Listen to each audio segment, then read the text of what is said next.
Hey everybody, it's Ann Clay, and today I'm going to give you 10 tips on how I got the farmhouse look in my kitchen.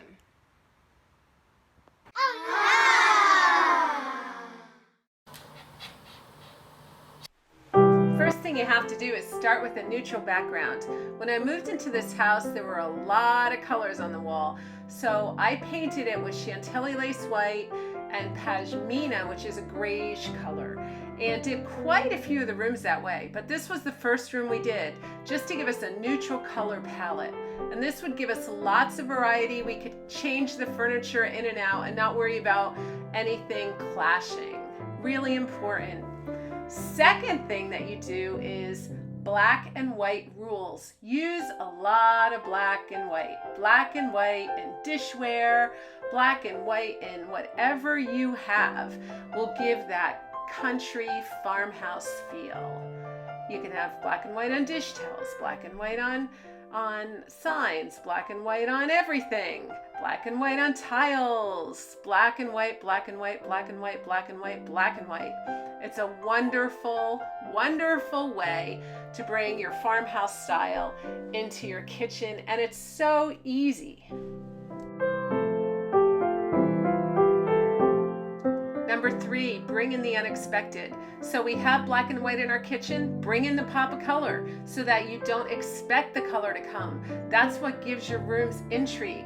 Bring in furniture like this in a kitchen, which you wouldn't expect to be there. Bring in a little pig. Bring in whatever it takes to just say, hey, I didn't expect that. How about some lettering on a shelf that you would normally think would have pots and pans and glasses? Bring something in that comes from a different country and just blend it all together. Bring in a big clock. Bring in a family heirloom picture. This is a picture of my grandmother and her little brother that I made. And if you're interested in having something like this in your kitchen, contact me below and I'll get you some information. With all those neutrals and white, you're going to need some wood because wood warms the room. Our wood ceiling really warms the room. Check out our video on how we put that up. It was quite the task. But the rewards are great. It looks fantastic. And it's brought that warmth into the room that we really needed. Or you can bring it in with wood frames. Or you can bring it in with your wood shelving. We stained this a nice kind of an oak color, which gave it a real warm feel for the room. The wood floors are really great. And how about a wood butcher block? Look at the wood boxes, great for storage, great coffee table. Mix the old with the new is number 5. Any room needs both. If you have too much old, it looks like an antique store. Too much new looks like a gift shop. Mix the old with the new picture with the old frame, the old box with the newer plant and planter. Use old metal and rusty things, and don't be afraid to find anything you want at the antique place and use it. Old pie pans are really great, especially when paired with a brand new sign. It takes away the expected and brings you into more intrigue. Here we've got new boho lettering next to an old vintage photo. It works. Old pipes, they work together with new glasses. Number 6, use texture and pattern, else it'll be boring. Texture and pattern in those letterings. Texture and pattern in the tiles. Look at the texture in that little white doily. Texture and pattern in the carpet.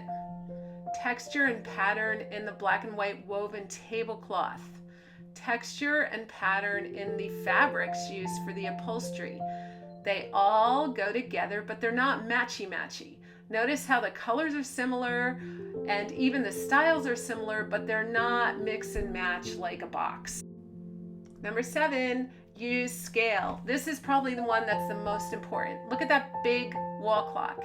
You need the scale. If you stuck a little dinky clock there, it would look so stupid. Look at these 2 pictures. They take up the wall. There's good scale there. Little dinky things cause clutter. The lettering goes right up to the ceiling. It has scale. and then it looks solid, like it has purpose. There's scale in this pillow. It takes up the whole area of the chair. Use scale. Number 8, repetition and grouping. Kitchens can be so cluttered. So what you want to do is repeat patterns, repeat storage things. Mason jars are perfect for storage in a kitchen. Those earth tones shine through that glass, and the repetition of the jars makes it not feel cluttered. It looks purposeful. It almost looks artistic. Or look at your mugs. Repetition in the mugs keeps it from looking cluttered. If you filled this up with different colored mugs, it would look cluttered, but because they're all white, it looks great. Tea could look cluttered, but we have 3 of them together. Repetition. Repetition in the tea kettles. Aren't they cute, those little teapots? They're all together, so they make sense. Number 9, of course you want to use signs and lettering. Signs and lettering are so cool. They make a graphic statement, and we all love them. They're so popular now. My only caution is always balance out the signs with other works of art. You don't want too many signs there because it's gonna look like a sign shop. And pretty soon people are gonna get exhausted just reading what's on your walls.